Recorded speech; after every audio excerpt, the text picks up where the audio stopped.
పాఠంగా నిర్వరా అవకాశాలు అందకపోయినా పకుని పయనం అనుక్షణం నీలో జరగాలి ఓ మేధో మదనం గడిచిపోయిన గతమంతా ఓ అనుభవమే లేరా కదిలే కాలంలో పునాది మెట్లుగా చేర్చరా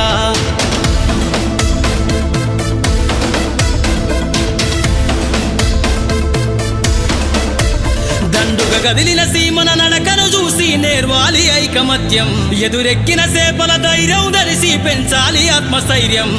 అంకురమై చిగురించే మొక్కగా ఎదగాలి అను నిత్యం ఎగిరే పక్షుల రెక్కల ధరిసి విహరించరా సమస్తం